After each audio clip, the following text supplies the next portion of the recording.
Welcome to the Holiness Today podcast. In this episode, I have a conversation with David Gilmour, lead pastor of Llay Community Church of the Nazarene in Llay, Wales.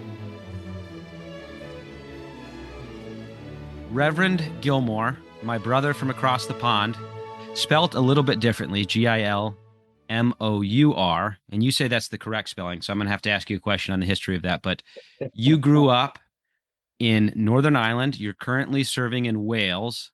Llay, Wales? Is that how I pronounce the name correctly? That's how it's spelt. No, if you ask a Welsh speaker, they'll pronounce it differently from how I pronounce it. I call it Llay.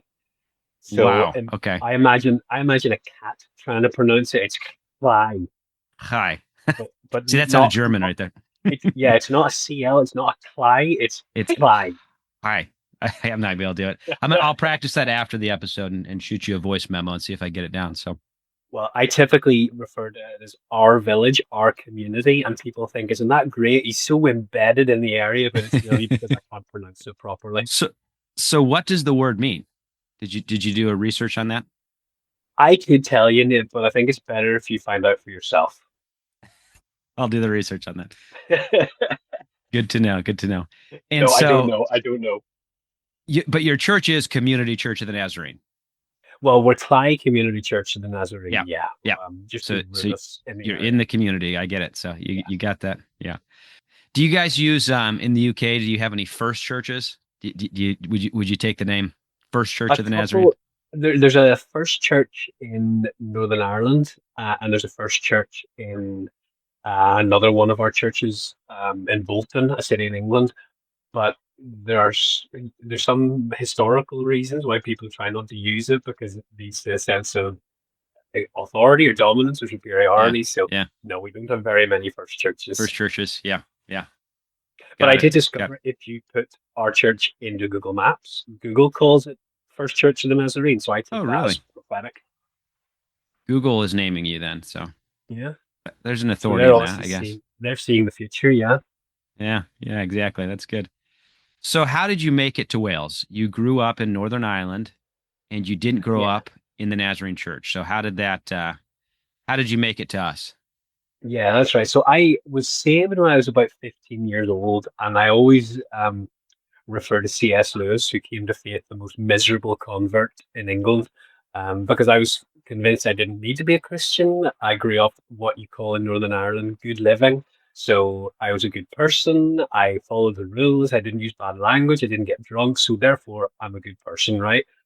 But it was only when I was about 15 that I came to this realization that if I wanted to be honest with myself, if I wanted to be honest with the world, I had to accept that Jesus Christ is Lord. I'm a very rational, very logical person. I'm not overly emotive. But I had to have this logical conclusion that this key fits the lock, and so it must be the right key. Jesus answers questions that nothing else is able to answer.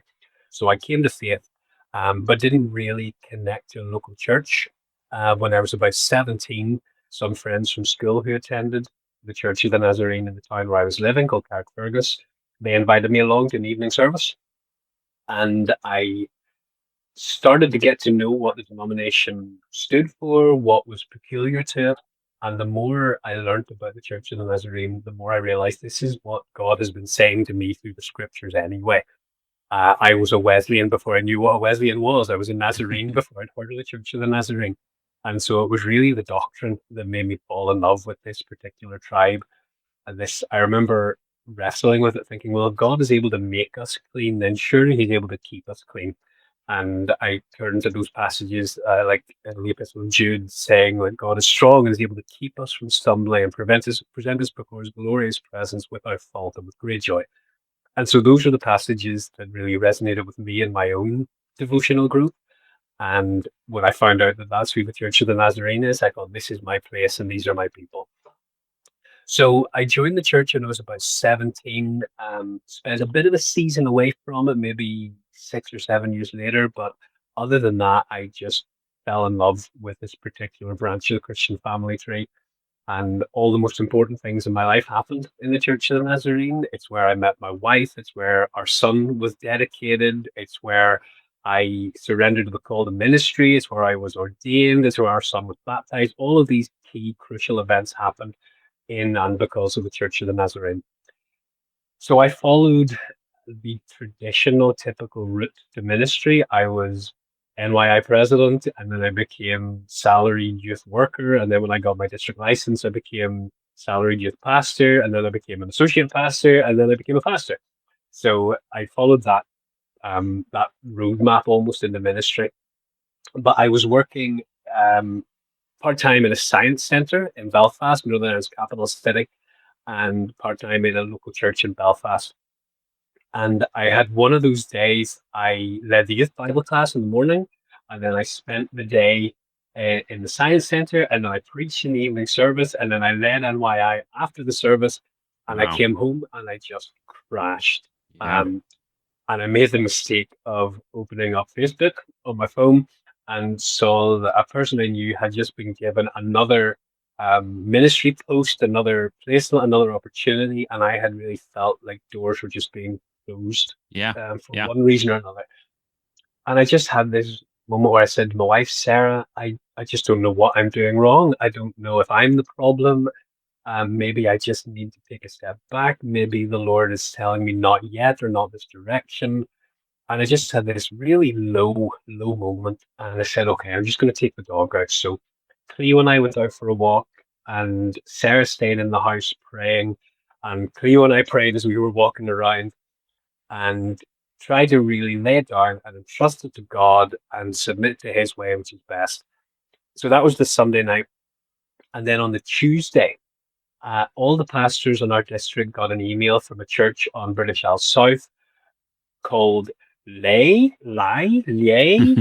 We didn't know how to pronounce it, Right. um, but they were describing their search for a new pastor and pastoral family, and I read it and I thought this is us. They're talking about us. They're describing our family, and I sent it to Sarah, and I didn't comment on it. All I said was, "I'm not being funny, but," and sent her this email. Now, Sarah would say herself she's what we call a home bird. She has a beautiful relationship with her family, especially with her Yeah. mum. We literally lived Yeah. around the corner from them. But within an hour or two, Sarah was looking at local primary schools for her son. She was looking at where the Yeah. supermarket is. She was looking at all Uh, this research for the area. So that was, I think, around October 2016. I was studying my master's part time through Nazarene Theological College in Manchester. So I was doing an intensive module around January, February time. So Sarah and Nathan came over to join me and we visited the church. And then a couple of months later, we came back to preach with a view to a call. And on the 1st of May, Cleo and I arrived in North Wales. And on the 2nd of May, Sarah and Nathan arrived. And we've never looked back, never once. Moving to Wales has been the best thing our family has ever done. And it has had challenges, as all ministry posts do. There have been difficult seasons, but we've known from the very start, from day one, that this is God's place for us. This is our parish. I very openly talk about a parish model of ministry. And yeah, there are people. This is our place. And we're just thankful for what God has done in us and with us and through us and for us. you talked about a parish ministry, but really, and you're serving as a district secretary too. I saw that. You've served, it seems like, in almost every aspect of church. What did your background formally going through all that? I guess you could say you're finishing school, going through all of that, um, lead you to having a parish ministry? How would you define a parish ministry? I think I know what you mean by that, but how would you define that? And how did your background help you see each aspect of church? Like I said, you're even operating at the district level, and then thinking more broadly, regionally. But how did your background kind of lead you to that point? Yeah, so thinking about a parish ministry first, um, one example of that would be the local primary school. So in the UK, you have primary school from the age of 4 or 5 up to 11, and then you move into secondary school from 11 either to 16, or if you want to go all the way to 18. So that's how the UK school system works. And our village has about 4,500, 5,000 people. So it's a very clearly defined community geographically. And so that, in one sense, helps me because a church our size, in our context, can have a meaningful impact on every family in a network that size. I sometimes think most of our churches in the UK are in much more urban areas, and I wonder how our pastors define their particular mission field. For me, it's very clearly identified. So I see myself as a pastor to that village, not just to the folks who come on a Sunday morning. I mentioned the primary school. I've got a great relationship there. They have me in mm, regularly and often, either to visit the whole school and do an assembly, a Bible-based assembly, or to visit the class and do religious education lessons, or just they invited me to come to their most recent fun day just to be present as Pastor David. So I'm the pastor to that school and for that school. Whether they could put it in that language or not is irrelevant to me. I know that's the role I'm serving in that. So we have a building literally in the heart of the community, and it's open literally almost every day to some group that serves the welfare of the village. One of the driving forces of my ministry is this awareness that there's kingdom work that doesn't necessarily lead to salvation. So there are people who say that we are their church because their daughter goes to dance class in our church, or they come to parent talks in our church, or even they're able to vote in our church because our church is a polling station. So all these things let people know that this is a building that exists to serve that community. It's not a building that exists purely for the Sunday morning folks. And I know for a fact that our fellowship makes the village a better place. It enhances the life of the village. It improves the life of the village just by being a place that the village can use and that, um, yeah, that they find to be their place, even if they're not there on Sunday morning. Now, obviously, we want all of that kingdom work to lead to salvation. We're not diminishing that. But I often think about our Lord feeding the multitudes. So there were at least 5,000 people there that day. But how many of them went on to be disciples? A fraction of a Yeah. fraction. Yeah. But Christ didn't feed them with a motive. He didn't feed them trying to get them to follow him. He fed them because they were hungry. And so anyone who feeds hungry people is doing kingdom work, whether they're Christians or not. Anyone who houses the homeless is doing kingdom work, whether they're Christians or not. Because in the kingdom, no one goes hungry, and no one goes homeless, and no one goes naked. So that's one aspect of parish ministry to me. It's recognizing that we have a mission and a ministry that exists far beyond the walls of the building and far beyond your Sunday morning community. In terms of how I reached that place, so I'm a history graduate. I did my undergrad in a university in Belfast called Queen's and studied history. So that has always been a part of me, that love of history, that love of tradition. um, I sometimes feel bad for my folks in Clyde because I know I'm not the pastor they called, even though they only called me 8 years ago. I'm just a different Christian now, as I think we should all be after 7 or 8 years. But I also know I'm a different pastor. I read once that Wesley burned his sermons every 7 years because if he was still preaching the same way, something had gone wrong. So over those years I've been serving here, in my own devotional reading, in my own study reading, and in my own academic growth, I've become increasingly sacramental, increasingly liturgical. I'm one of the three pastors in our district who wear a collar consistently. My DS, Carl, jokes about how I sleep in my collar and I take a shower in my collar because they never see me except wearing it. Um, so yeah, that has also been a factor in this wider parish ministry. I love every aspect of our tradition as Nazarenes, but sometimes I'm not even sure if I'm allowed to say this. Sometimes I think we have neglected the Wesleyan part of our Wesleyan holiness tradition, because Wesley lived and died an Anglican priest. And so, yeah, all of that has tied together to bring me to where I am in my own worship life, in my own devotion life, in my public ministry, and in my understanding of the role of the church, local and district. And yeah, you'd mentioned my roles across the district. My entire family are really involved. Sarah is our district social media coordinator. Nathan is on the district NYI council. I'm district secretary, and I've got another role, which we'll probably touch on later, about content creator developing resources for the district. But again, that's a part of our Wesleyan heritage.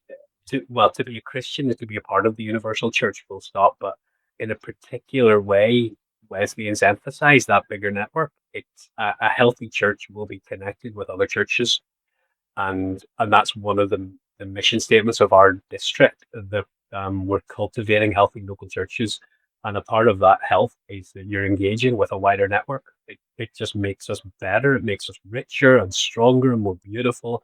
And yeah, it's a key part of what it means to be Wesleyan and therefore to be a Nazarene.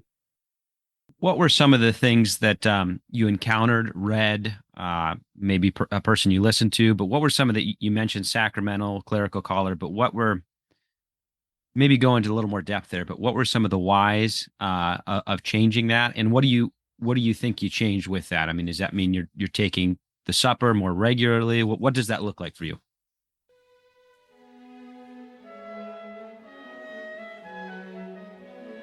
We'll be right back with the rest of this episode. But did you know you can receive credit for listening to Holiness Today podcasts? Holiness Today podcasts qualify for lifelong learning with the Church of the Nazarene.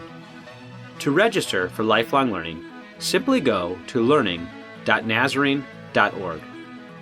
The Lifelong Learning Registry provides Nazarene ministers the opportunity to record and report their efforts to develop and maintain a pattern of lifelong learning. Every Nazarene minister is encouraged to engage in a variety of lifelong learning activities. The code for Holiness Today podcast will be listed in the show description. This code can be utilized for this episode and any previous episode you wish to listen to. Thank you for being a listener and sharing in the ministry of the Church of the Nazarene. Now back to the rest of your episode. Yeah, so for me, a big part of it, I believe, is the failure or the recognized. Okay, let me try that again. I think a big part of it for me is this wider recognition of the failure of postmodernism. I think my generation, I'm a millennial, I'm 41, and in the UK at least, the UK has been post-Christian since the Second World War, really. We went through a phase of being anti-Christian, like a deliberate rejection of Christianity, some of which was justified, to be honest, because the church in the UK just failed in a lot of ways. The universal church, that is. And then postmodernism promised us this paradise, this Eden. But then I've felt for many years now that my generation has recognized that the idea that there is no objective ultimate truth, there is no objective ultimate right or wrong. If it works for you, that's true. If it works for me, that's true, even if they're radically different truths. My generation has realized that that leaves you rudderless, it leaves you adrift, it leaves you lost. And so there has been this intentional, deliberate seeking for something with roots, something that will anchor you and ground you. And many, many people of my generation and younger are finding that in what's called the great tradition of Christian worship. This recognition that the church wasn't birthed in the 1970s, and it wasn't even birthed in the Reformation. The church is this millennia old, beautiful bride. And my generation have realized what we can pray prayers that God's people have been praying since the first century. We can participate in liturgies that are being used by God's people all across the family tree, all across the world, and they're recognizing there's a richness in that and there's a beauty in that. And people are finding the Anglican tradition, which again is where our roots are. They're finding it in Rome, they're finding it in the East.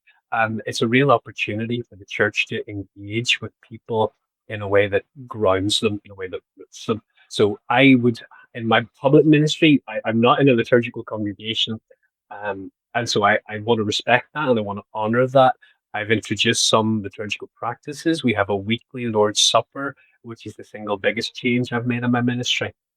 But there are a couple of services throughout the Christian year that I would do entirely using the liturgy.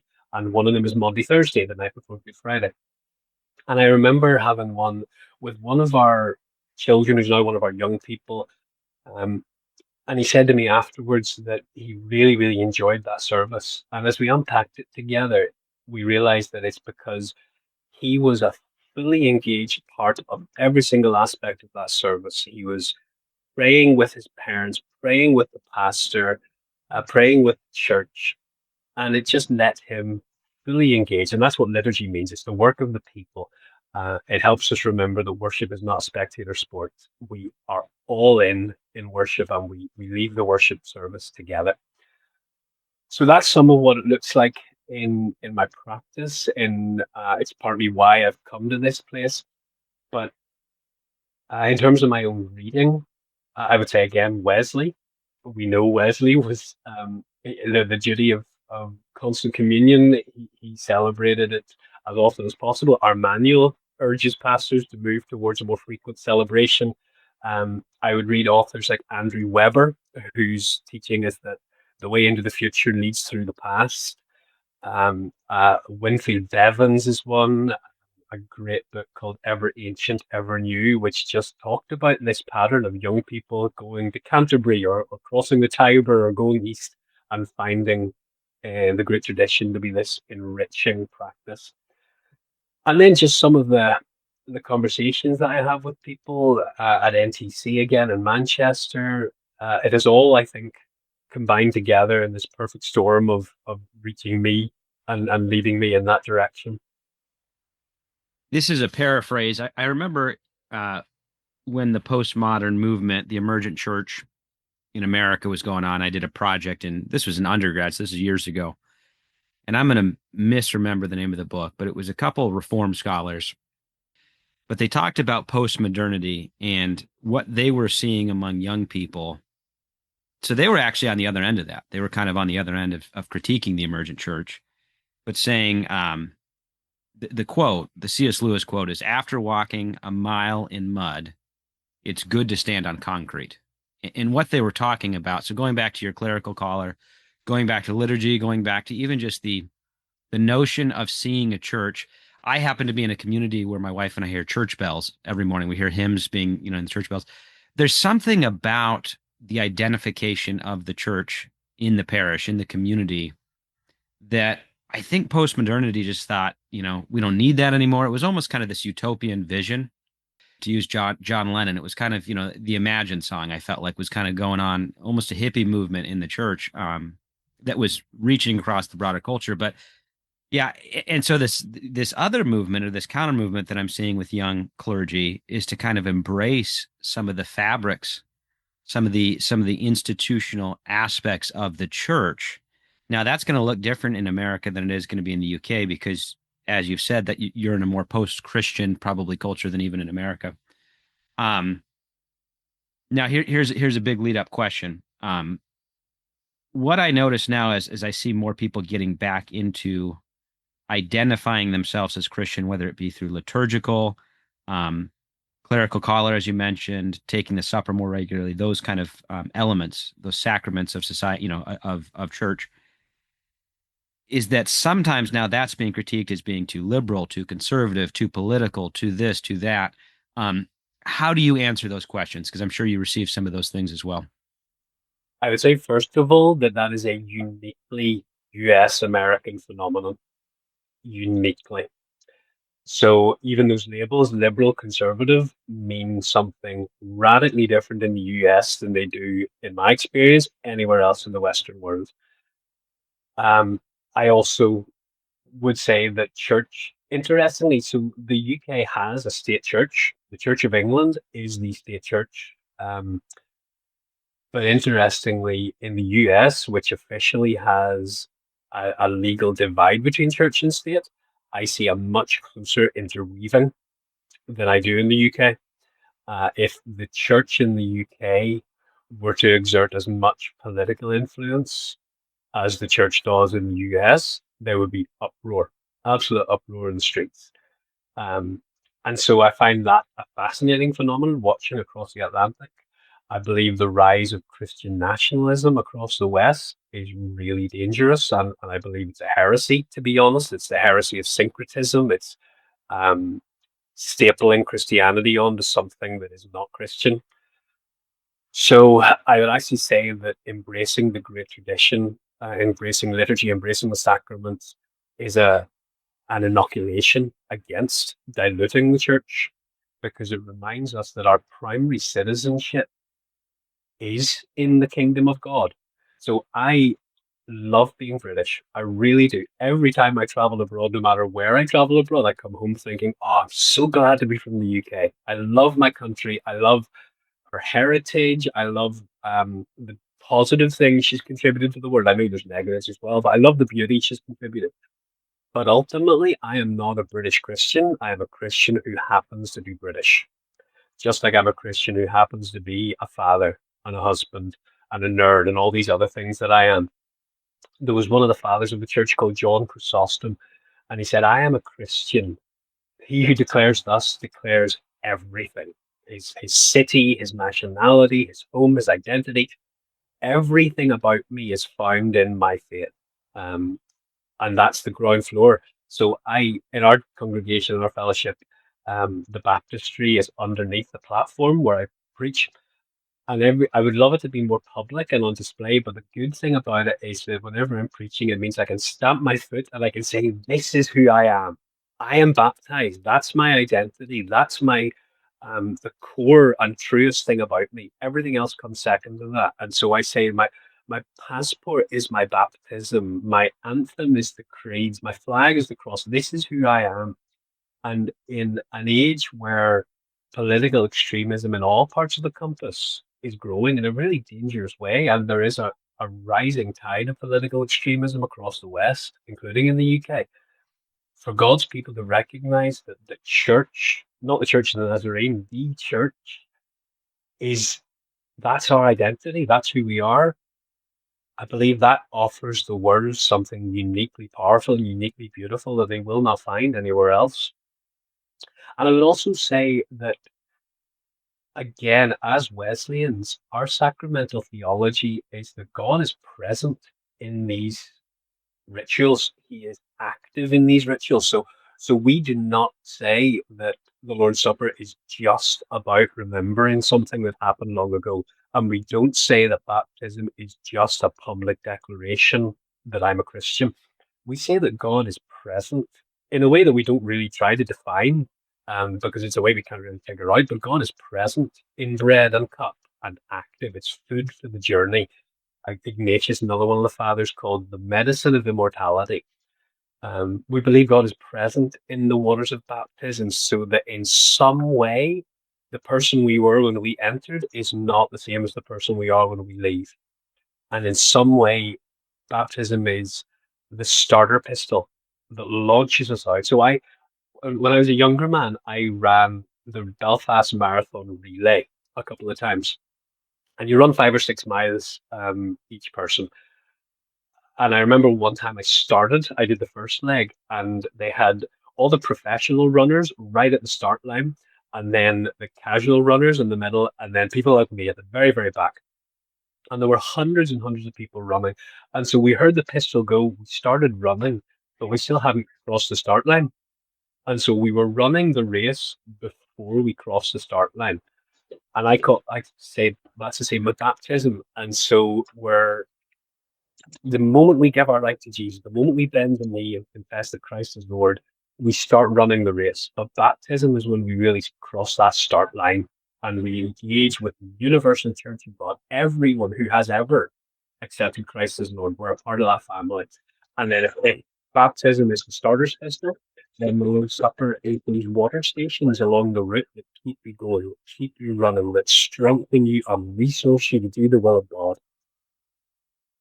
So, circling back to your question, all that to say, um, I think the political connotations of wearing a collar, of a weekly Lord's Supper, I think they're uniquely US based.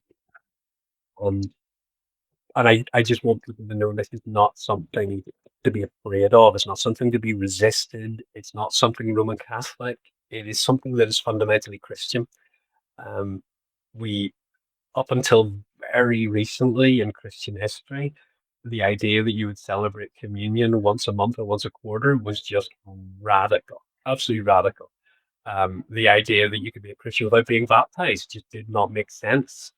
And the idea that this is something that you would put off until you're ready or until you've figured it out, until you've understood it, that's just something that has come out of nowhere in Christian history because we'll never figure out what God is doing in the sacraments. It's just too big and too much. And so the sacraments are a gift to be received, not a puzzle to be figured out.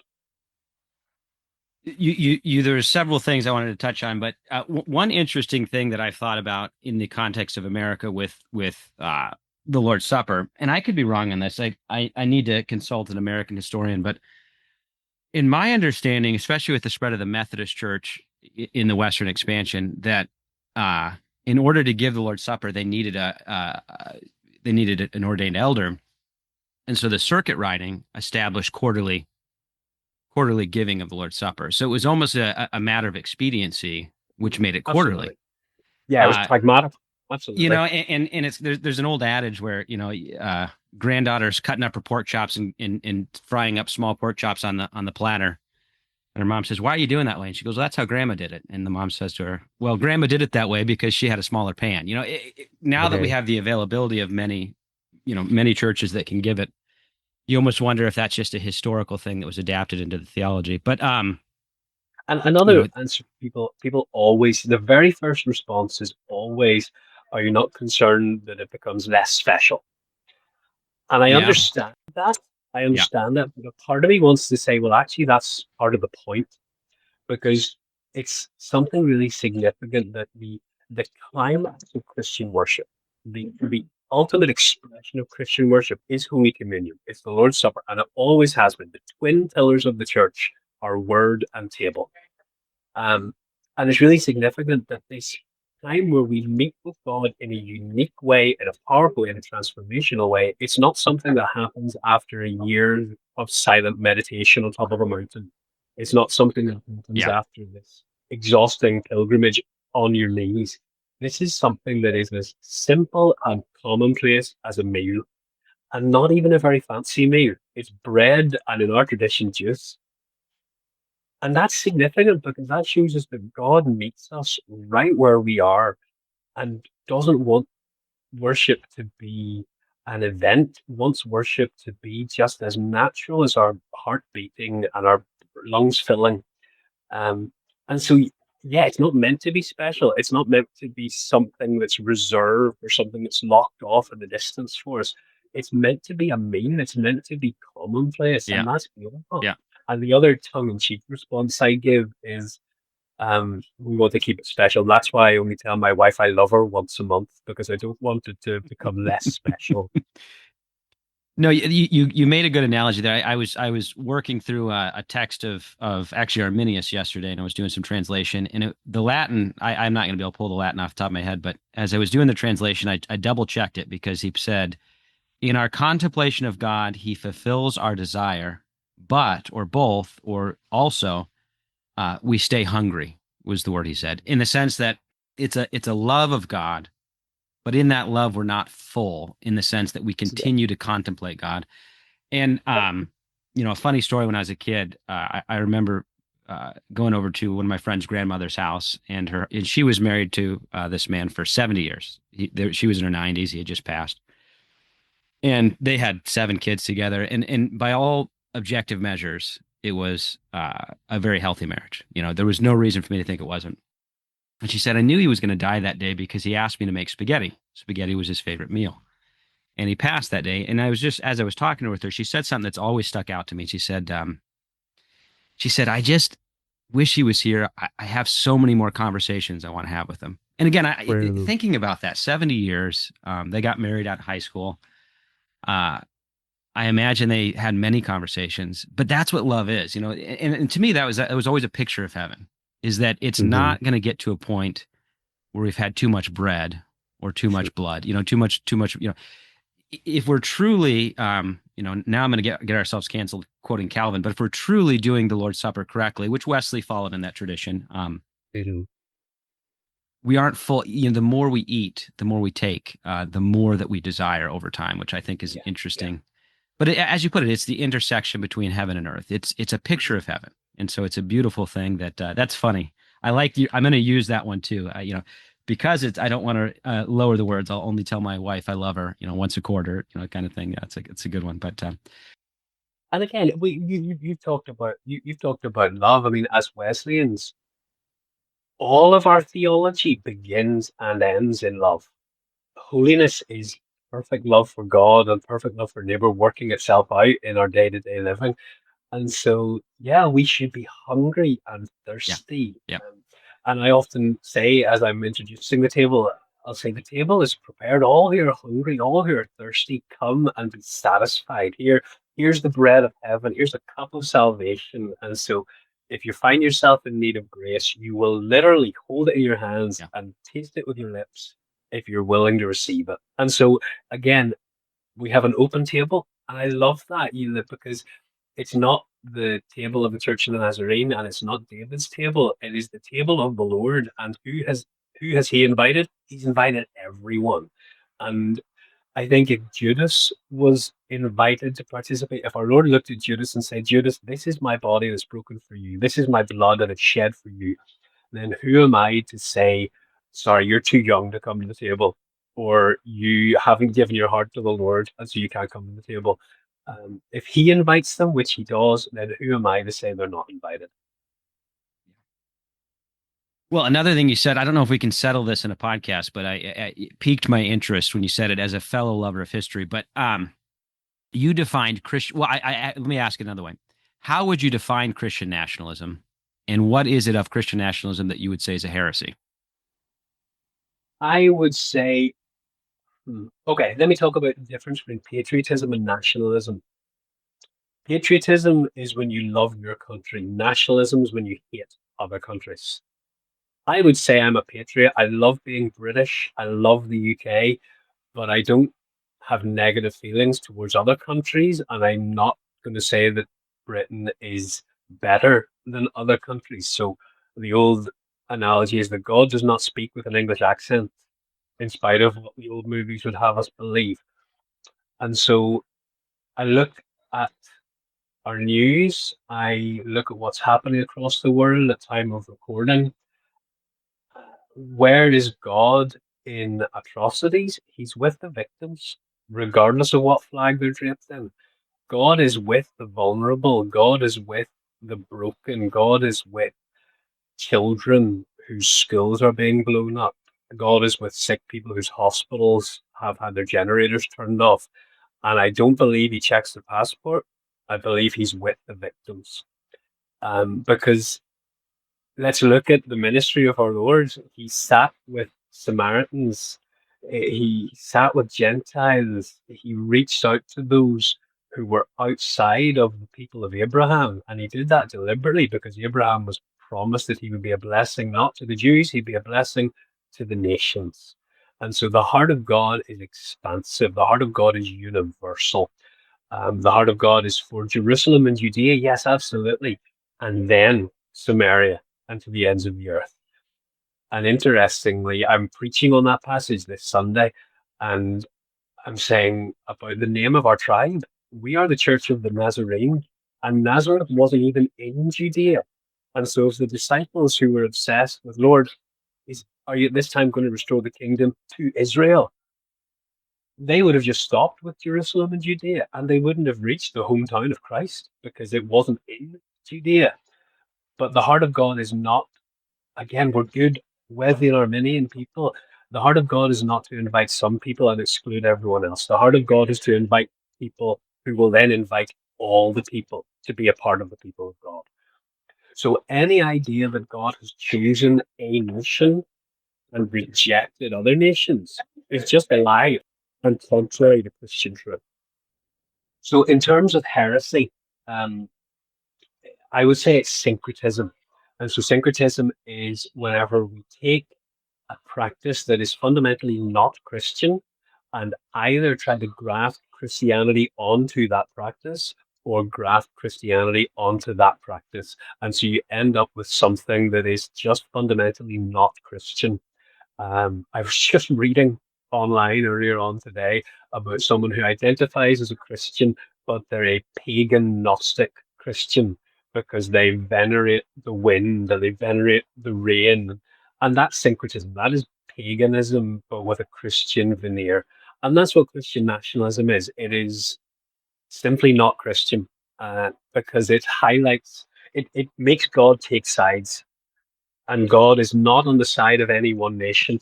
And he is on the side of the victims and the vulnerable. He's on the side of the least and the last and the lost. God is on the side of Nazareth people, wherever that Nazareth happens to be. And that's why we've got that name, because can anything good come from Nazareth? But that's our people. We're going to be with the victims. We're going to be with those. Everyone else is written off. Everyone else is rejected. And so I have told my people in Llay that it is only a matter of time before someone of our politicians of some party affiliation will start to say to be Christian is to be British and to be British is to be Christian. And I don't want any of my people to fall for that because it's a lie. It is just not historically accurate. It is not theologically accurate. It's not who we are because God's heart is wide open and wide open to the world. And so, yeah, my ultimate allegiance is not to king and country. My ultimate allegiance is to the new creation. And so, if King Charles were to decide he wanted to come and worship in our sanctuary on Sunday morning, he'd be very welcome, but he would be Charles. He would not be Your Majesty, Your Highness. He would be Brother Charles, because there is no hierarchy in the kingdom of God, either between people or between nations. Yeah. One of the things that I think becomes difficult, and again, that's why I asked you to define it, is because I think Christian nationalism, at least in the American context, has become a byword by which to strawman a certain political sector. Like, I don't know anyone of what would probably be considered the political right that calls themselves a Christian nationalist. Is merely something that they are called. And so that's where it's like, I think it's important to define terms because I don't hear you saying that it's wrong for a nation to consider themselves Christian. I hear you saying it's wrong for a nation to say you're not Christian if you're not part of our nation. Am I getting that correct? Yeah, to an extent. I mean, again, historically, I don't believe in the concept of a Christian nation. I believe there are nations that have a legal system founded in a Judeo-Christian mindset, and Mm-hmm. both the US and the UK would fall within that category. But that doesn't make them a Christian nation. Um, I believe I think about St. Augustine's doctrine of the two cities. That there's only so much a country as an institution can be Christian, uh, because an individual is a Christian. And so, unless every citizen of that country is a Christian, is it really a Christian country? So, I'm speaking of definitions. I'm not sure what that means to be a Christian country. Yeah, I just don't understand what that and means. even in St. Augustine's, it becomes difficult. But maybe a better way to put it is, I think he presents two arguments, if I remember correctly, in City of God, and he says, you have this ruler who has to follow moral precepts, universals. You have this ruler that's going to follow the whims of himself. Who would you rather rule over you? And obviously, the reader's left with, well, the one that follows the moral precepts. So I think what I would say is that it is desirable for our rulers to be Christian. Yeah, But absolutely. you know what I'm saying? And that's where I think, in a sense, what you're doing in the parish ministry is you are making the Christian faith, after what postmodernity has done to the Christian faith, a more public thing. You know what I'm saying? In the sense that people can see that you're wearing a clerical collar. And I would say that in the heart of this, because I don't think as a student of history you would say that Christendom did not exist, nor did the concept of Commonwealth exist, nor would you say that that means that Christendom in the Commonwealth never made mistakes. You know what I'm saying? Like of course Absolutely. it made mistakes Sure. because it was ruled by humans, but at the same time, where I find it difficult, and again, I think it's still a part of postmodernity. I think the attack on Christian nationalism is still a postmodern attack because I think maybe what we're referring to as Christian nationalism is a modern concept. So it's still postmodernity attacking modernity. I had a theology professor one time said, I don't have a big problem with postmodernity because I don't consider myself modern. You know, he was talking about being Mhm. pre-modern Yeah, and classical. So I think we absolutely. really have three competing things. We have modernity, which might be this concept of nations being on an ethnicity. I think it's fascinating that Italy and Germany don't become a nation until the 1870s. They're very Right. old. The I people are know. very old, but really that ethnocentric.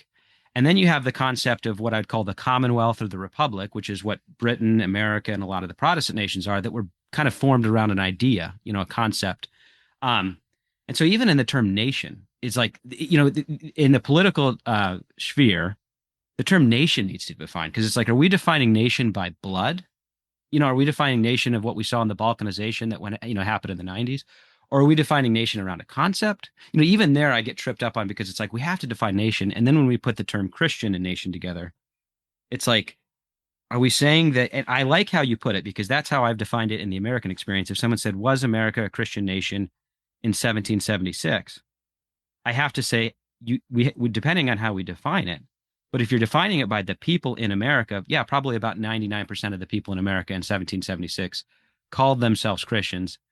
Therefore, if you just put them all together in a box, it would be mostly a Christian. You know what I'm saying? So, Yes. but if we're defining it as, because in order for it to be a Christian nation, you have to be British, or you have to speak English, or you have to be American.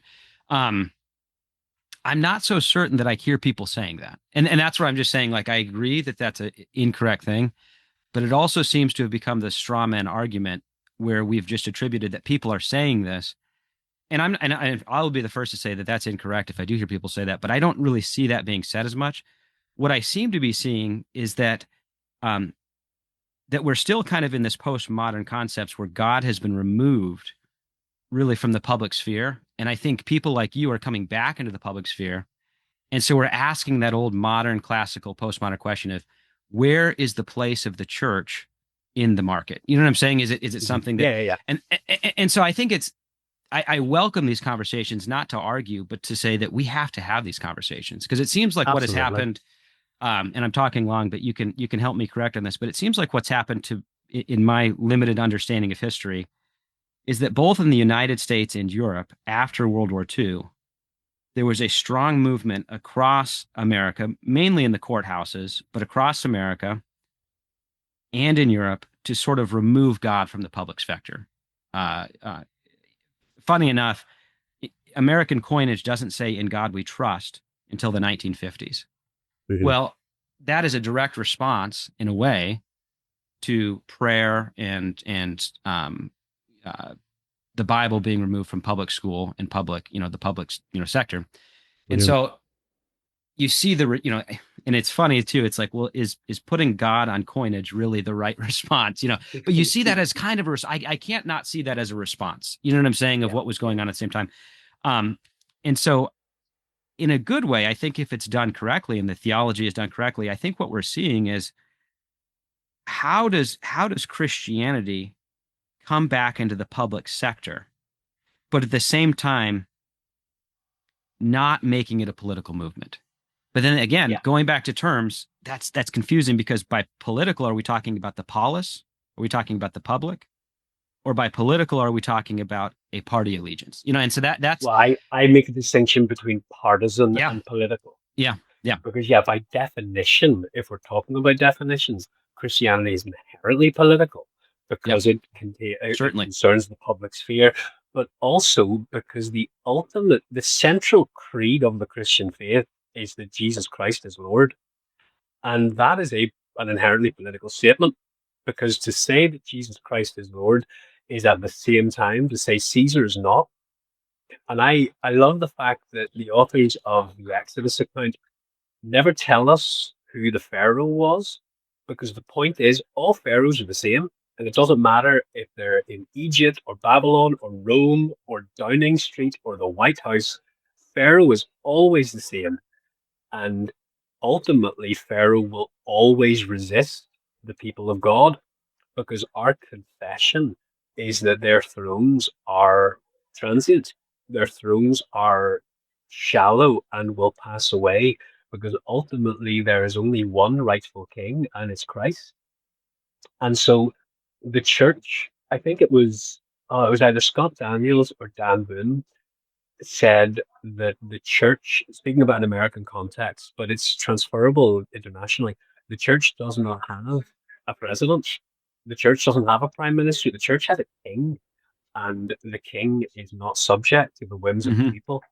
And I think that's my point, that the church universal transcends nationality. Yeah. Yeah. The church is almost like some theologies of the Lord's Supper. The the presence of the church is within, behind, beyond, beside, around every nation and every boundary and every border. It's why I will not have Union flags in my sanctuary, because I love my country, but this church is not subject to whoever sits in Downing Street or in Buckingham Palace, because the church has one head, and it's Jesus Christ. The people of God have one king, and it's Jesus Christ. And so, yeah, by all means, we're called to be good citizens. We're called to be faithful citizens. We work for the good of the community that we're in. Absolutely. Just like Jeremiah told the people in Babylon, work for the good of Babylon, pray for the good of Babylon. But ultimately, sometimes to be a good citizen of the kingdom means being a bad citizen of Rome. Hmm. Certainly. It's striking that all of the apostles, bar John, were martyred, and they tried with John and it just didn't take. Um, the same apostle who told us in Romans to be subject to governing authorities was executed by the governing authorities, and it wasn't because he was being a good Roman citizen, it's because he was being faithful to Christ. And I remember years ago, someone was circulating a petition. I can't. It was from some Christian parachurch organization, and it was an open letter to the Chinese government. And there was one line that always stuck with me, and it said, "We don't understand why you treat Christians so harshly." And I thought to myself, I know exactly why they treat Christians so harshly. It's because they are not subject to the party; they're subject to Christ. And so, regardless of what the party instructs or what the government commands, God's people will be faithful to God, even if it means being unfaithful to Pharaoh, Caesar, Babylon. And I think that these again, going back to the importance of these conversations, because it does seem like, at least, I was talking to a pastor the other day, and he said at Trevecca, um, more students are going through the social justice program than they are the ministry program. Now, the social justice program is a part of the ministry uh, larger degree program, my understanding. And that could be alarming depending on how we understand those terms. But if we just look at the larger, what are young people wanting to do, is they're wanting to be involved in society. That's the big, if I could just say, what is the, I don't even know if I'd call that a silver lining, but what is the movement we're seeing with young people? Um, and as you mentioned it with the example of the Christian pagan, there's a lot of syncretism where the theology cannot be behind. We have to get involved and make sure that the involvement in um, whatever it may be in society cannot be divorced from the theological right way to think about it. I guess is how Absolutely. I'd say that. So, um, I think these conversations are important because I don't. As a lover of history, and again, I came to history first and theology second, but as a lover of history, I can't ignore the fact that a lot of our history, I even think of John Knox. So I'm going to our clan history of us running around in our kilts up in Scotland. But um, you mentioned Jesus is our King. That was a big statement of faith for Scotland in the Reformation. They were saying Um, Jesus is our King. It was kind of a rebellious statement in a sense.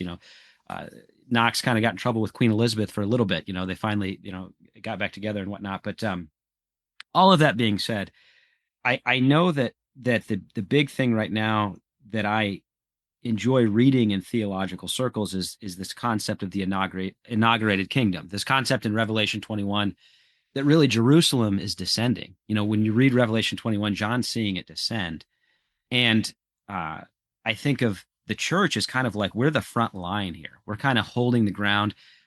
God is coming, and He's going to bring reserves. He's going to bring in. I'm using a lot of military analogies, but He's bringing in help. Lines of communication are coming. The line of communication being the Lord's Supper, but we are going to be helped here ultimately as we continue to go out. N.T. Wright's statement, on the commentary of Jesus saying to Peter, "The gates of hell."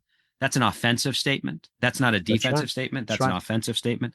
Um, So all of that being said, like I want to encourage young people that yes, you are going to be a part of that. You're going to be a part of bringing light into darkness as you know, kingdom citizens.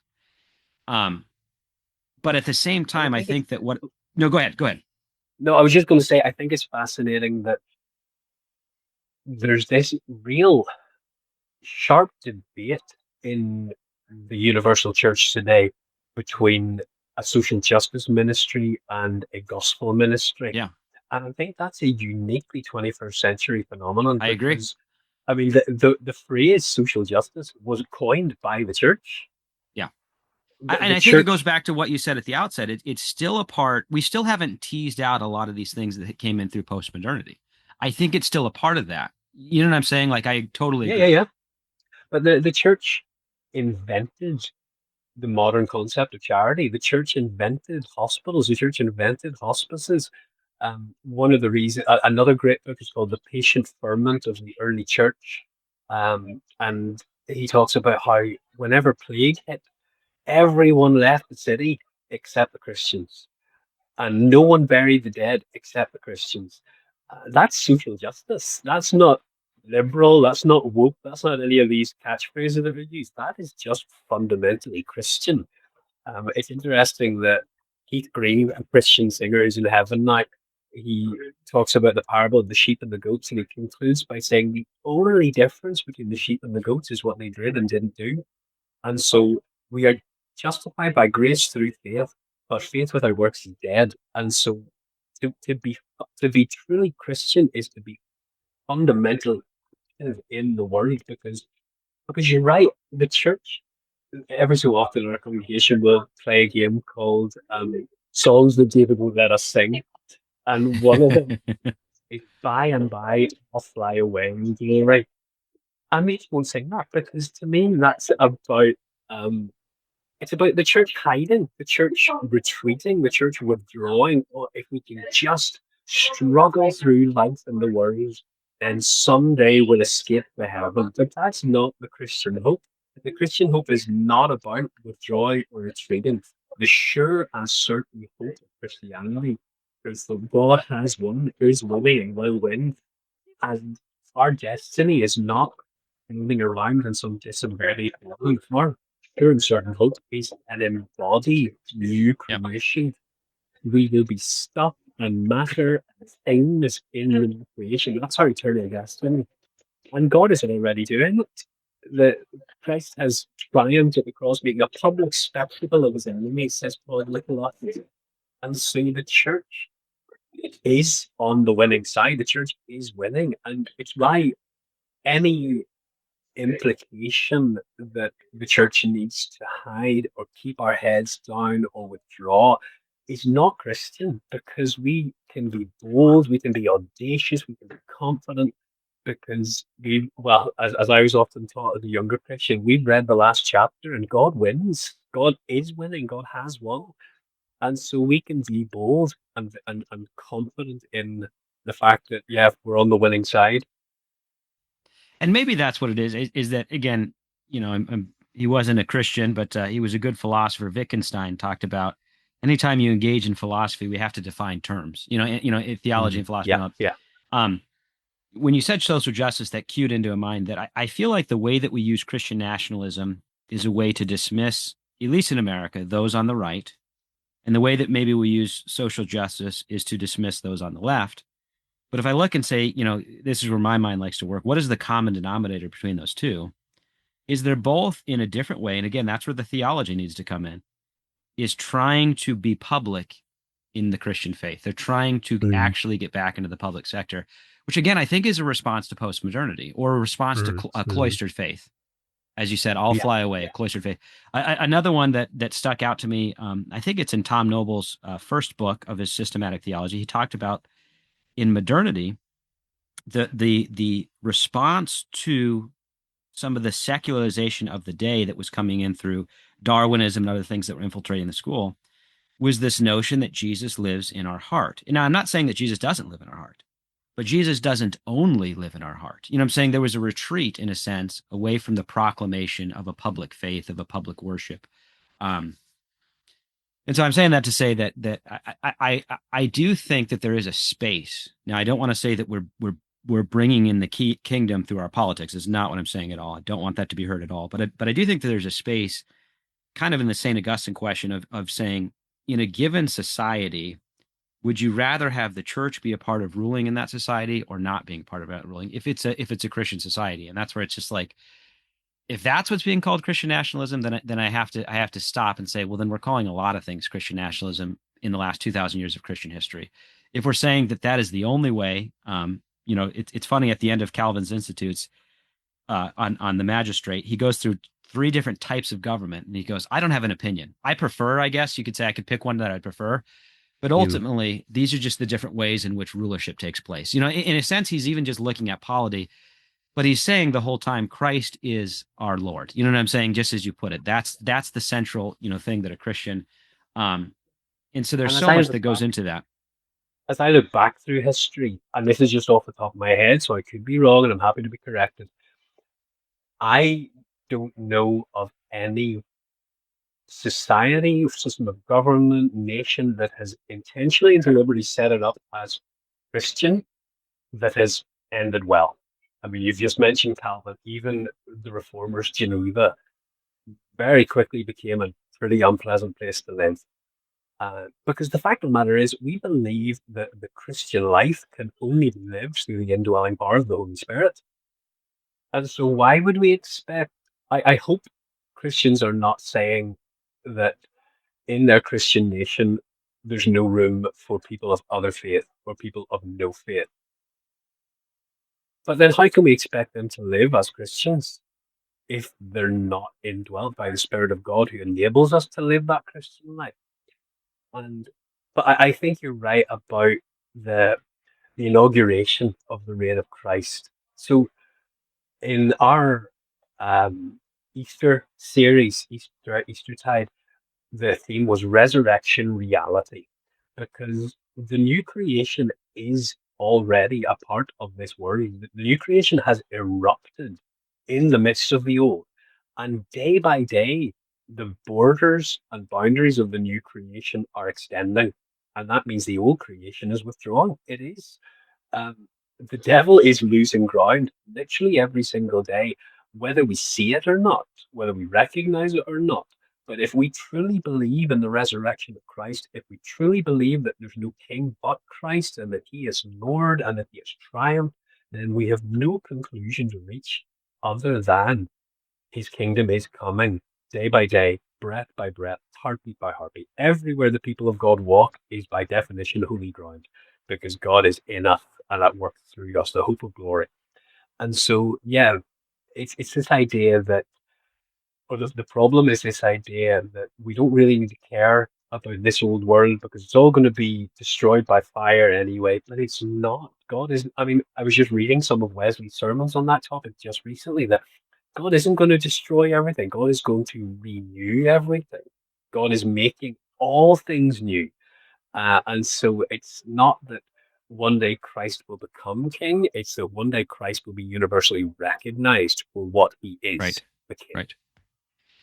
No, I just to encourage you, I think that's the benefit of what you're saying with the parish ministry, because I think when the church is done well, it does say to those, and I'm saying young people because that's what I'm seeing in the United States. I'm seeing young people on, if we do the right left divide, getting involved either, in what would be called political activity, But again, if it's done well and correct, I think the encouragement that I would give to you and to young people that when Christianity is operating in the inaugurated kingdom, there is a difference in the here and now. Doesn't mean Mhm. that Christ is here and Absolutely. now, but there is a difference because I do still think that what we're seeing is a response to post-modernity, as you put it at the outset of the conversation. But go ahead. That was more of just a side note to what you were saying. I apologize for stealing a No, thought, but no, go ahead. it's really helpful because what I was going to say was about this Wesleyan idea of the via media, the middle way. And so I genuinely don't believe that any Christian should be 100% comfortable in any earthly political system. And so I I often describe myself as either a liberal conservative or a conservative liberal because no party definition over here in the UK fits me as a Christian, and nor should it, because the kingdom is not a religious version of conservative politics, is not a religious version of liberal politics, is not any of those things. The kingdom is a fundamentally different reality. And so if I find myself aligning 100% with a politician or a political system or a political party, something has gone wrong because the kingdom is fundamentally different. And as Wesleyans, we are not liberal or conservative. We are not right or left. We are an intentionally middle way people. And that's hard because it is so easy to run to the extremes. And I've been watching from a distance about the most recent US Census data, where for the very first time, more people identify as nuns and duns than Christians. And my concern is that that has led to a fear or a panic or a sense of alarm that will drive people to the extremes because it's safe at the extremes, because the attacks can only come from one direction. It's hard to walk a middle path, but as Wesleyans, that's who we are. So, as Wesleyans, are we with a small r and a small c, Reformed or Catholic? The answer is yes, we're both. Do we believe in grace or works? The answer is both. Do we believe in a there and then kingdom or here and now kingdom? The answer is both, because we are in middle way people, and we don't hold those. One of my most influential tutors over here is Dr. Kent Brower, and he talked about it's not about holding different extremes in tension; it's holding different extremes in concert. Another book I read recently, it was one of my books of the year last year, actually, it's called Biblical Critical Theory. And he talks about diagonalism. And it's another way of referring to the via media, because the idea is that sometimes we can draw a straight line and say the extremes mean that Christians should be in the middle, but actually there are many, many things where Christians are extreme in both directions. Again, faith and works. Do we believe in one or the other? It's not compromise between both. It's an extreme of both. We believe in radical grace that saves us by radical faith, but we also believe that that leads to a radically transformed holy life. And yeah, it's tough. It's an intellectual discipline to walk the middle path, but that's who we are as a Church of the Nazarene, and I love it because we were not formed by splits. We were formed by mergers. And so when I'm doing membership classes, I talk about how our manual doesn't really have a very explicit statement about the very last days before Christ returns.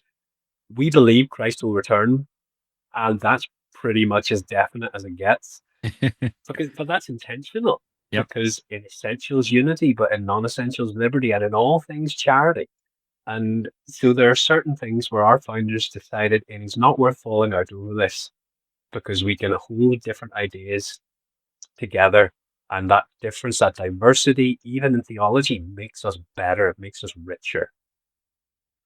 Well, and another element that is a part of this is that, you talk about, and I don't want to just put everything in binary right left, but you talked about the extremes of either side. It seems like what I'm observing, you would be a good example of this, is there's also, we could call it a middle way, but I would say there's also the pull to going back to more traditional things, traditionalism.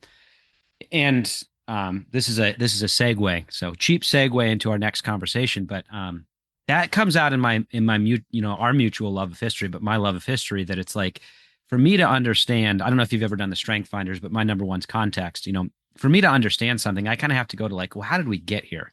In what way Mm. did we get here? But in what ways is your history, your personal history, and your love of history helped you get to this point? And I'm specifically thinking about, I want to know more about you growing up in North Ireland. I mean, that has to form, um, especially some of your viewpoints on, in the sense that it wasn't just a Protestant Roman Catholic. There were other things involved, but that was like most of the, if I'm my understanding of history correctly, between what was going on in Northern Ireland. Obviously, you had the English coming over and the plantation system, and Ulster, county of Ulster and all that. But how did all of that and your love for history kind of bring you to this point? And feel free to digress however you'd like to on that one. Big question. Yeah, it is a big question. So I remember one of my folks asked me some years ago, basically, could I explain the Irish question to them? And I concluded by saying, genuinely, if you really want to thoroughly understand the Irish problem, you literally have to go back 1,000 years. You have to go all the way back to the Normans, Norman and so conquest. Yeah. Yeah. that tells you that that was 4 centuries before the Reformation, and so the roots of the problem have nothing to do with religion. Religion has become an excuse, but really the problems in Northern Ireland are or have been economic. There was a lot of disenfranchising of people, a lot of gerrymandering. And so, yeah, there's systemic historic problems that are completely unrelated to religion. Religion then became a part of it, often as an excuse, often as justification. So you talked about the plantation, the settlement, basically colonization of parts of the north of Ireland by predominantly Scottish Presbyterians, actually, which is where my roots are in Scottish Presbyterians, probably yours as well, Brother Gilmour. Yes, I think so. So, yeah, religion became probably the easiest way to identify the other. Uh, and so, whenever we reach the 1920s and they were partitioning the island of Ireland, they debated three different options. And so, if they wanted an overwhelmingly Protestant state, they would have gone for 3 counties. If they wanted a province, they would have gone for 12 counties, or sorry, 9 counties. But ultimately, they settled upon six because that was a good balance. It was economically viable, but it was also majority Protestant, not overwhelming, but majority Protestant. Um, so yeah, that was the culture. I grew up in the west of Northern Ireland, so the urban areas were majority Protestant, the rural areas were majority Roman Catholic. I still remember playing in the playground in school when I was in primary school, hearing this boom in the distance, and the IRA had blown up the post office. And that was just the world in which I grew up. My mother-in-law talks about her first trip to England during the Troubles, and she said she just stopped in a shop and opened up her bag, expecting the security guards to check it for a bomb or a weapon. And that was just the world in which she grew up. For my generation, it was much less, but it was still present. And then they went through the peace process, and President Clinton was a big part of that. And yeah, so it's a very different world now from the world in which I grew up, a very different world from where it was in the 70s primarily. Um, and yeah, so political allegiance is a factor, religion is an excuse, I would say. So I grew up Presbyterian. I, as I say, came to faith when I was about 15, this personal living relationship with Christ. Uh, in terms of how I reached where I am now, theologically, I just need to reflect on that for a second Yeah. because I don't want to be Yeah. doubling back on what I have already said, but I know it may be helpful to do that. Yeah. Well, what So, did maybe another way to ask it, and you can reflect it, but at least for me, I'm always intellectually curious about things I'm processing through personally. So what did you go on and study? What was it that you wanted to study in history that you were trying to root out? I mean, I don't know if that's how your mind works, but how yeah, did your well, I was, education, being more of a rational person, kind of influence, stuff you were trying to process through and things like that? yeah, I think my choice of history as an undergrad wasn't necessarily connected to my faith at that point. I still wasn't sure what my career trajectory was going to be. I think, if I'm honest, in my heart of hearts, I always knew that I was called to the pastorate, but was always not yet, or maybe someday, or there was always some excuse, some justification. I studied history primarily because I enjoyed it, but I also say that a history degree teaches you how to learn.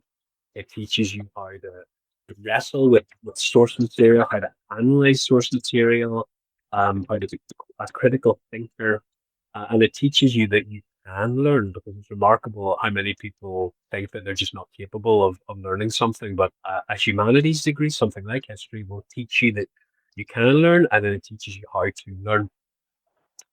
And I think a big part of my theological journey to get to this place where I'm at, and because it's a journey, I'm not finished yet. And so I may wake up tomorrow morning with this revelation from God that actually a weekly Lord's Supper isn't the best practice. I doubt it, but it's possible, and I have to be open to that and humble with that. So I try not to hold anything too tightly. I try to be teachable. But I think a big part of it is just this, um, again, a postmodern arrogance, perhaps. Gosh, I feel bad for all those Christians who lived all those years ago. Thank goodness we came along and finally got. The Lord sure is lucky to have us on his team. But there's this. So one of our lenses through which we study society and study the scriptures is tradition, and I think tradition has been the poor relative in Wesleyan theology, because we hear tradition and we think 1950s. But when we, as Wesleyans, when we talk about tradition, first of all, we talk about the eternal church. So, what has the Church of God always believed on these issues? One scholar, a medieval scholar, said it's that which has been believed everywhere by everyone all the time. Uh, that's the great tradition of Christian worship. But we also think about the universal church. So, how can women who have suffered abuse help us understand the Book of Esther? How can African Americans help us understand the Exodus story? What do people with radically different life experiences have to teach us about reading the scripture, which I, as a white 41-year-old man living in North Wales, could never fully understand? How could I immerse myself in that culture when I haven't had those experiences? And so tradition is about this recognition that the church is bigger than me. She was there before me. If the Lord doesn't come back, she'll be there after me. And I need to humble myself and accept that maybe the church universal and the church eternal has something to teach me. And so my DS, R. McCann, I love him and had so much respect for him in so many ways. Barn isn't a spirit. He told me that his dream holiday is booking a single airplane ticket to somewhere in the world and then just figuring everything else out when he got there. And that's my nightmare. That Yes. would literally keep me up at night. And so a guy like Carr will set off into the middle of a forest and just figure out where he's going and how to get there and have the most incredible adventures. I will go into a forest and look for a path or a map. And to me, neither of those are better than the other. They're just fundamentally different. And so to me, this great tradition of Christian worship is a path through dangerous places, because it means I know God's people have walked this road before me.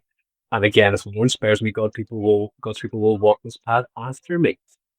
And that means it keeps me within the bounds of small o Orthodox Christianity.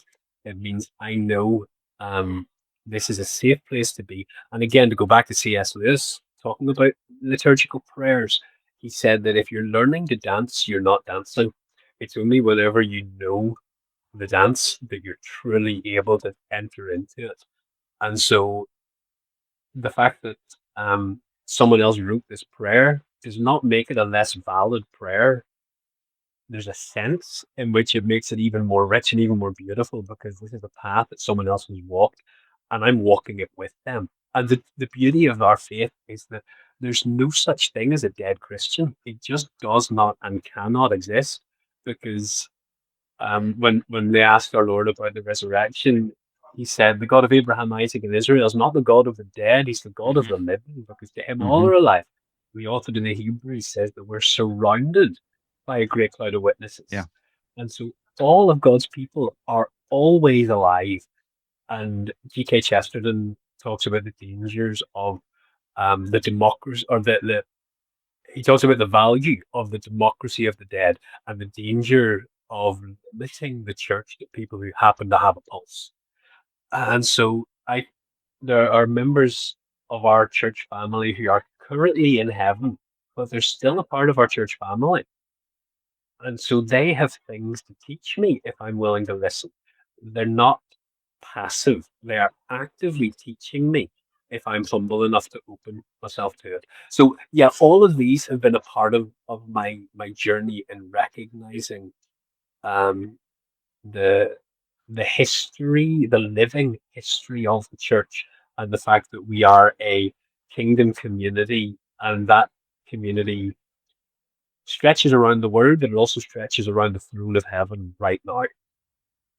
Uh, Something that I like to ask all of our guests because they people rest in different ways. So you brought up your DS, but how do you rest?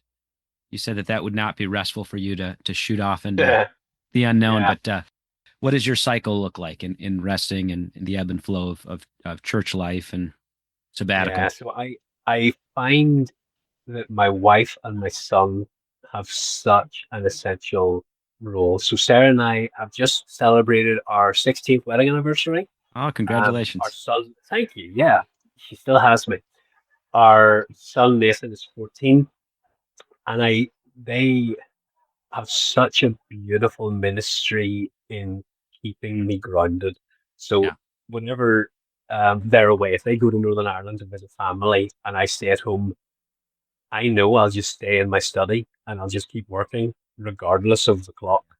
But whenever they're at home, I need to come back to be a dad and to be a Yeah. husband. Yeah. So time with them is inherently restful, Is whatever we're restful. doing, Yeah. as long as we're together as a family and with the dog.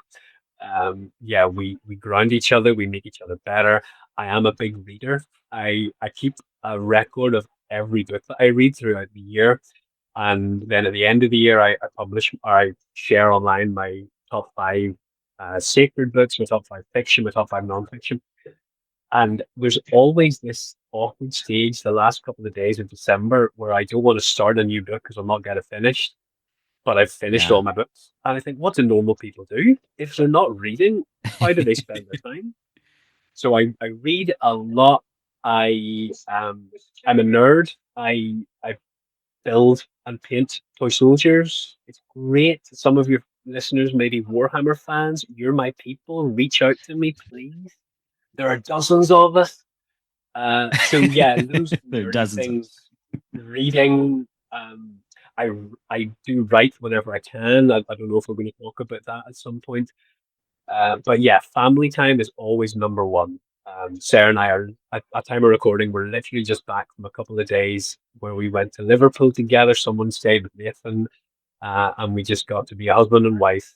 No responsibility to anyone else, which again, if any pastors are listening to this, I always encourage them to guard their marriage and to guard their family. From purely practical points of view, I know I couldn't serve the church effectively if my marriage is breaking down.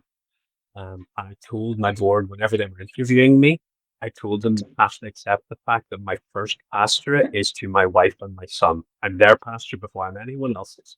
Because Lord forbid, if Nathan should ever walk away from his faith, it will not be because I'm a pastor. I just won't allow that to happen. And so, yeah, my God invented the family before he invented the church, and I need to be investing in that. Someone, a TV show called Smallville, one of the characters said that the away games don't matter if you lose all the home games. And so I encourage anyone I'm mentoring, anyone I'm working with, I always encourage them to invest in the home games.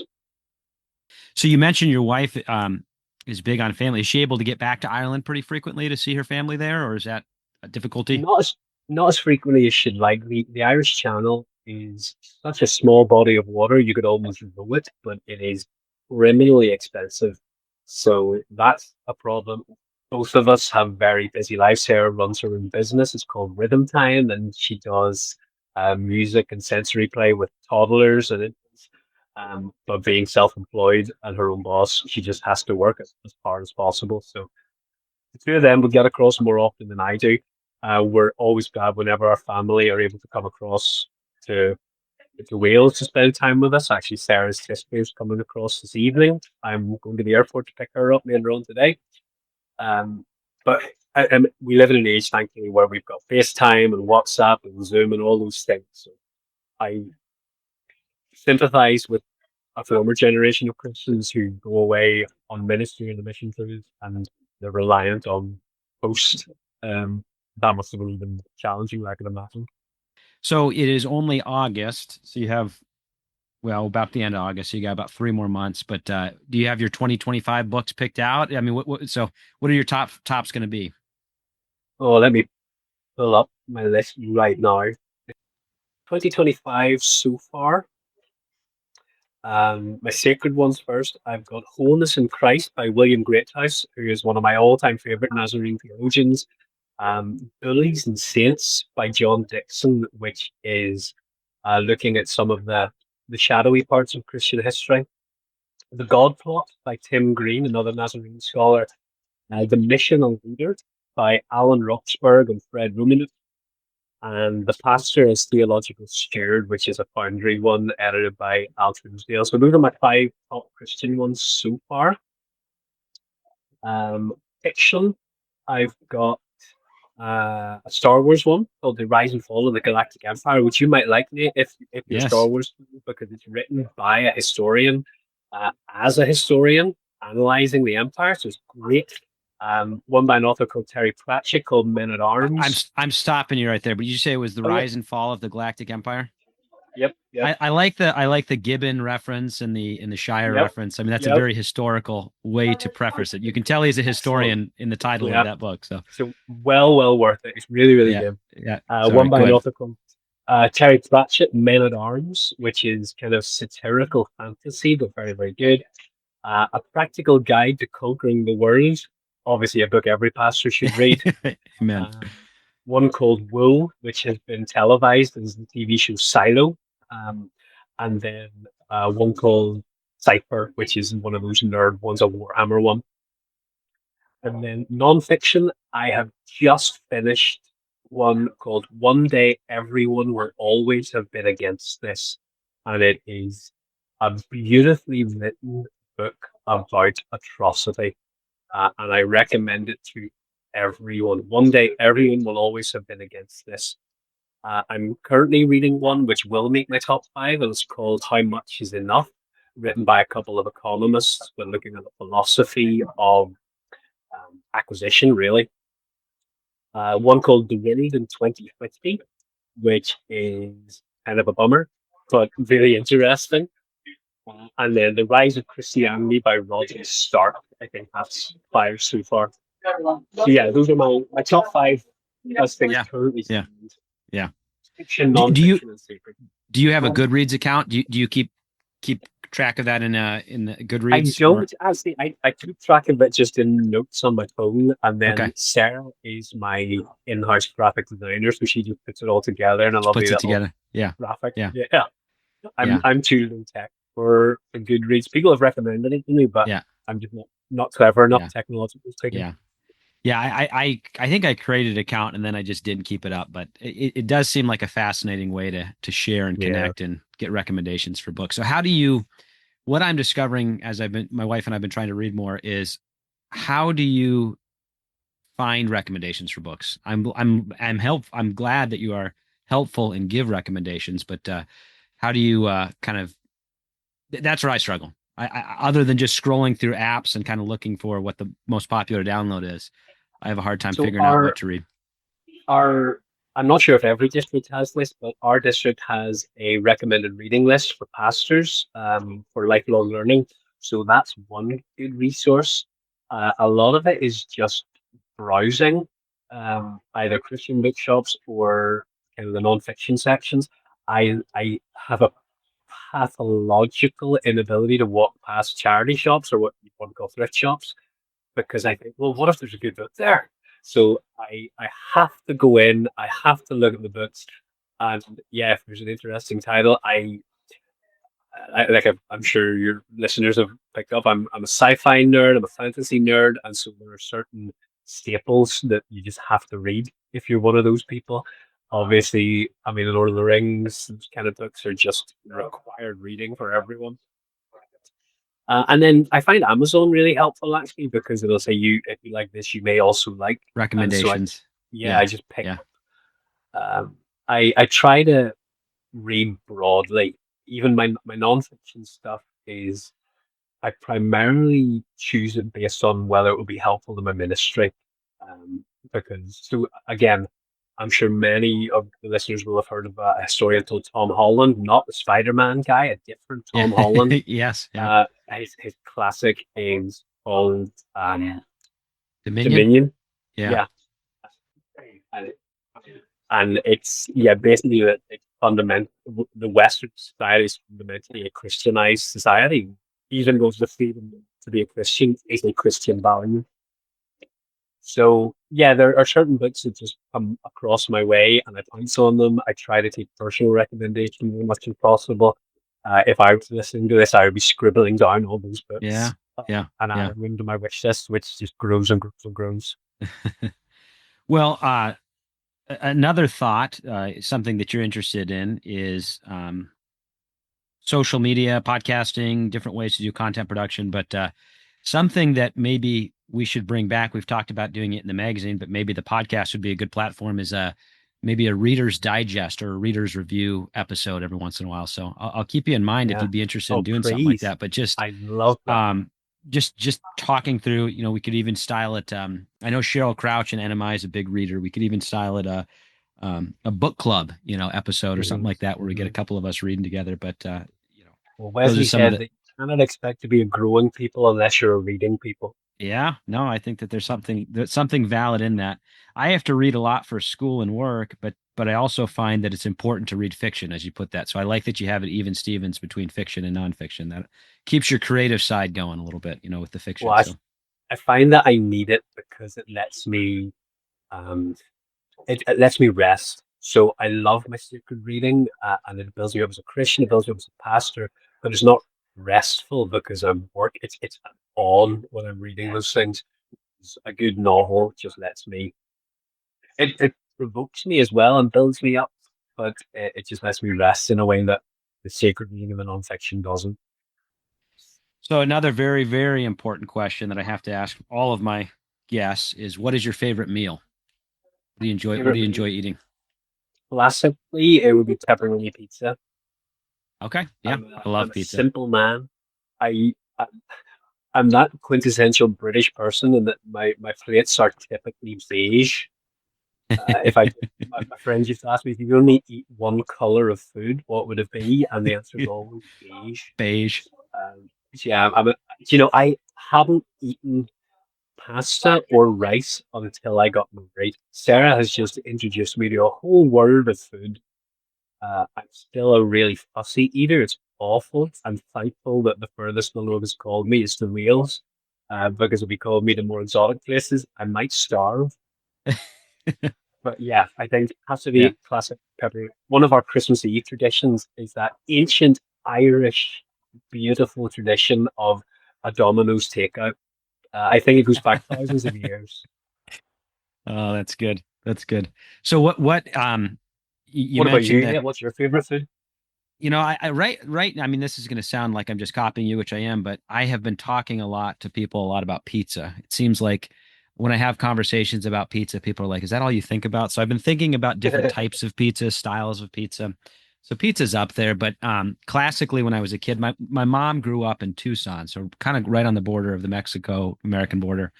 And I don't know where she learned it. Her background is Greek, but she always made really good Tex-Mex food. So when I was a kid, she'd Oh make wow. fajitas, which is a little more exotic. But I remember as a kid, that would be Mm. always what I choose for my birthday meal. I'd choose my mom's homemade fajitas. So that's probably my classic, like best food I could eat, when I get to heaven kind of thing. But Well, my either out of birthday meal has always been Pizza Hut because I'm an exotic man. But in the past couple of years, I've changed it to Five Guys, which has recently just kind of in the past few yeah, years arrived in the yeah, UK, yeah, and it has blown my mind. So yeah, that's yeah. a Five winner. Guys is really good. Yeah. Uh, Speaking of exotic food, do you get to travel much at all? I mean, being in Europe, do you get to kind of pop around pretty easily to different areas? it is fairly well. It's a lot easier, I think, for us than some because part of the peace process in Northern Ireland was that anyone born on the island of Ireland in either state, or the children of anyone born on the island, can get an Irish passport. And so the Republic of Ireland is still a part of the EU, which means if we travel under our Irish passports, we can just cross the borders very easily. So we probably don't take advantage of that as much as we should, but we try. And so we just got back from a family holiday to Bulgaria, which was lovely. Nathan and I are booked for the Eurasian Regional Conference, which is in Albania. In the new year, we're heading to Disneyland Paris, which is one of our favorite places as a Oh yeah, family. yeah, A couple of years ago, we got the privilege of going to the General Assembly, which for me was like Mecca. That yeah, was my dream. yeah. So I was the clergy delegate, and Sarah was one of the lay delegates. So we both got to go, and Nathan got Oh, to be that's part of that great. as well. So that was just incredible. Yeah. I loved that. And then we just made a whole thing of it. And so the DS and his family, we stayed a couple of nights in New York on the way to assembly, and then three of us went to Disney World in Florida on the way back. Yeah. And then last summer, earlier on, you mentioned rest, and sabbatical. So last summer was my sabbatical, and I had this idea. To me, a sabbatical is an educational rest. I don't know if anyone else would define it like that, but that's how Yeah. I define it. And so I had this idea of a pulpit swap. So I reached out to Nazarene churches in Canada in the various districts, pitching this idea, and so connected with a woman who is now my associate pastor because she just fell in love with it and has come back in the past few weeks. But she was pastoring a church in Olds in Alberta called Hope Point. And so Sarah, Nathan, and I went there for 6 weeks over the summer, and she came to That's Clyde great. for 6 weeks over the Yeah. summer. And we just looked after each other's respective Yeah. congregations. And the folks there in Olds just looked after us so well and loved us with such grace. And it was great because it let us then get some light experience of ministering in a different context. I came home with renewed energy and passion, but also some new insights and some new thoughts about what ministry might look like for us. So that was our big travel. And then Yeah. Nathan, a few months ago, went to Madrid with a youth mission trip with MYI. So I think that has kind of lit a fire in him, and he's keen to keep pursuing that and exploring the word through Nazarene youth. That's great. That's a wonderful idea. My brother just recently went on sabbatical and didn't do a pulpit swap, but that's a really good idea. Allows you to kind of get rest, see a new place, but keep your preaching arm strong, kind of thing too, Yeah. at some level, your pastoral arm. So that's a great idea.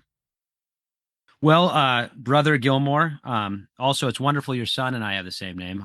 I should shout out to your Yeah. son's name. What a great name. But obviously the worst question I'll leave for last because I just think it's so funny. My dad, throwing him under the bus here, was a Pink Floyd fan, but did you, I'm trying to think of so you're 41. So your parents wouldn't have been Pink Floyd fans. I guess they could have been. You weren't named They after the were guitarist not. by any means. My mum and dad, the entire band could walk through my living room, and my mum and dad wouldn't They wouldn't know recognize it. them. Yeah. Yeah. No, That's good. just so happened there's a pretty great name.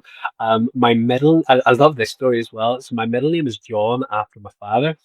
Whenever he left home to register my birth, the agreement was that I wasn't going to have a middle name. It was just going to be David Gilmour, like my sister's Louise Gilmour. But by the time he came back, it had become David John Gilmour. So he just unilaterally decided that he would name me after himself, whether my mum knew it or not, or liked it or not. Nathan is actually named after one of my favorite X-Men characters, which again, Sarah did not realize until he was about 6 months old when a guy in work gave it away and dropped me in it. So yeah, that's a little bit of Wait, the which history of the I name see. family. I consider myself somewhat a nerd, but which X-Men character? He's called Cable. Oh, He's yeah, just your classic time traveling messianic general yeah, telepath. yeah, One of those yeah, guys. yeah. That's good. Did you see the new Fantastic Four? Yeah. I did. Nathan and I went to see it. What were your Honestly, I thoughts? didn't love it. I was Yeah, disappointed. I yeah. It thought it was a wasn't bit it wasn't a bit very wooden. creative. It wasn't super Yeah, creative, I didn't think. but we did go see Superman as well, which I loved. I liked Superman as well. I saw that Yeah. recently, and I thought James Gunn did an excellent job of bringing Hmm. in the feeling of Marvel of like, let's not take ourselves too seriously. It seems like a lot of the DC recently have just been so overly serious, and it's like we need some Agreed. humor. Yeah. We need some self-deprecation. So he did a good Well, job with that. Superman is all about hope. I'm not a massive Yeah, Superman yeah, fan, but I think he nailed that hopeful absolutely. light Yep, yep, character. And I think we need yeah. that, don't we? I did see Thunderbolts, which I much preferred the Fantastic Four. Yeah, I liked Thunderbolts as well. And my parents aren't Marvel fans, but I took them to that and they both enjoyed it. So it's like if you can get people that aren't Marvel fans to like a Marvel movie, you know you're hitting It's a winner. some good numbers there. Yeah. So Before well, we finish up, do you want to yeah. talk about did Michelle tell you about the Advent devotional? No, go ahead. Please reference that. So, Please plug that. so So one of my district roles is it's got the grand title of content creator. And so we have noticed over in the British Isles, first of all, it's very difficult to get Foundry stuff over here. The postage and shipping is just astronomical. Yeah. We also know that North America, but in particular the US, it's just very culturally different from where we are in Western Europe. And so for years now, as a local pastor, I have just developed my own resources. I have done a series of Advent devotionals. I've done a series of Lent devotionals, a series of Holy Week devotionals. And I always offer them to the other pastors around the district because the other thing we've noticed is that most of the resources are from a Reformed tradition with a capital R. And they're still a part of the Christian family tree. Bless them. We're thankful for them, but theologically, they're just in a very different place from we are. And so we wanted the model that I use is a healthy, humble Nazarene identity. Because I really believe in today's culture, we have a real voice to offer the Christian family tree. And we've got this optimism of grace. We know God is willing and able to reach everyone. He's working in everyone, everywhere, all the time. And these are messages of hope for the world. And so we want to make sure our people are grounded in that, are confident in that, are sharing that. So last year, the DS just said to make it official, he put me on staff a few hours every week. And so my role is exactly the same as it was, but it's for the district rather than the local church.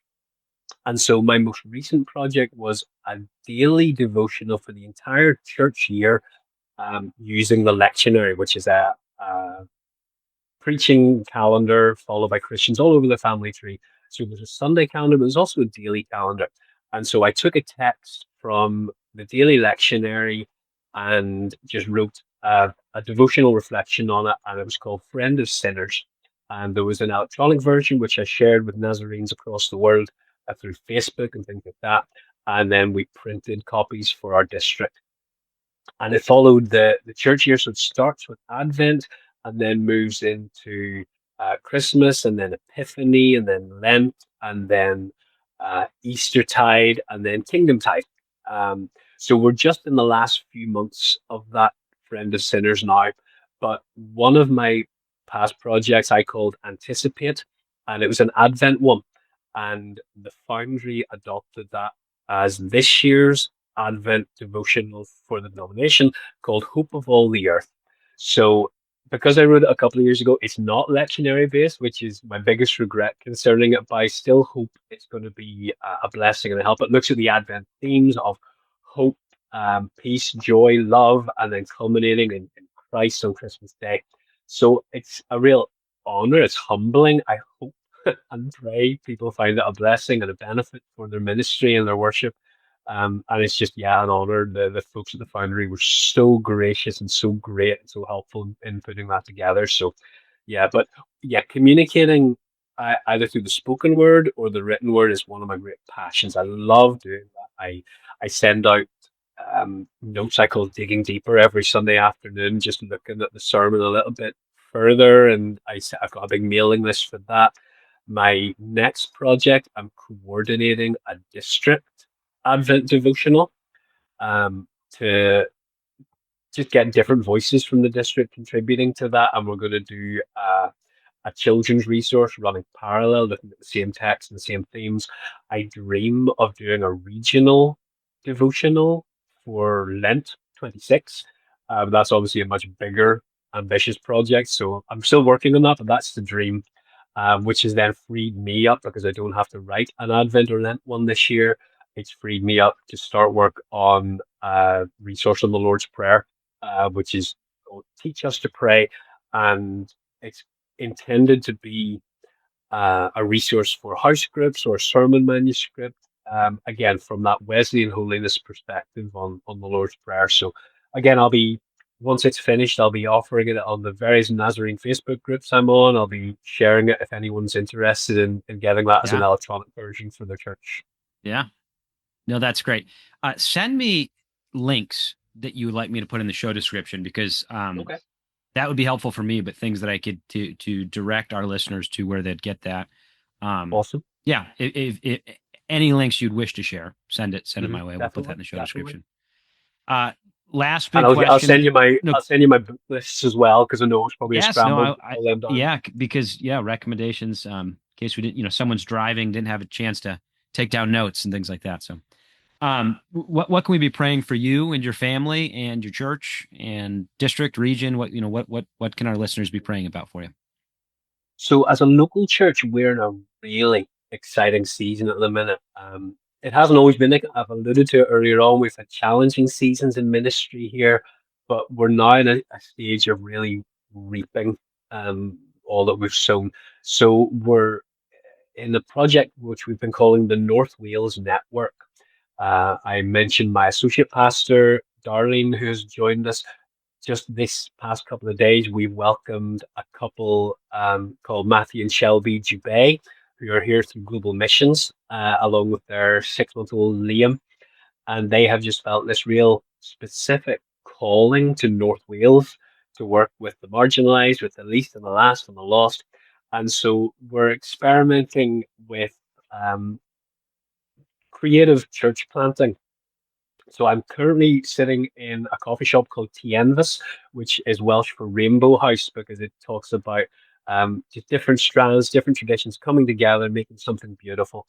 And Tienvis is owned and operated by a homeless charity called Sanctuary Trust, and the CEO is a Nazarene called John Wigley. And so we've been partnering with Sanctuary. We've been exploring how that can feed into financing the work of the church and planting new worshiping communities. So all that to say, it's a really exciting season for the local church, because the Dubays and Pastor Darlene are also going to be feeding into our ministry in Llay and really enriching and expanding that. But we know anytime God is working in a special way, in a powerful way, the adversary will be out to ruin and plunder and destroy. So all that to say, I would appreciate prayers for my pastoral oversight of that whole operation. Pray for my capacity that God would grow it and increase it, but that also I would be a wise steward of it and not overextend myself. But pray, for the protection of the local church and for the work of the local church. That my prayers are always that God would keep us close to each other and close to Him, and right with each other and right with Him. Those are my prayers for the local church. And so I would appreciate other folks praying along the same way. Well, thank you for your time this morning. I hope I didn't keep you late from other appointments, but it was wonderful to share this time with you. It went by fast. I think you and I could probably talk. It must be our kinship, going back to our man. I've loved kilt this. days. Loved it. I don't know if Michelle mentioned this to you, but she floated the idea of my interviewing you for one of these podcasts, because she says you're such a good interviewer that she knows people would love to hear more about you. Well, put that in your bank. I'd happily participate in that. Yeah, you're humbling me. But thank you for your kindness. Michelle is very kind, so I'm glad she connected us, and she's a very kind person. No, I hope to do more connections with Eurasia in the future and figuring out ways we can do that. I'm interviewing Carl McCann coming up, I think in September. There you go. Well, God bless you, sir. It was good spending time with you this morning. You too, brother. Thank you for listening to the Holiness Today podcast. If you enjoyed this production and wish to hear more, visit holiness today.org/podcast, or find us on Spotify, Apple, and Google Podcasts.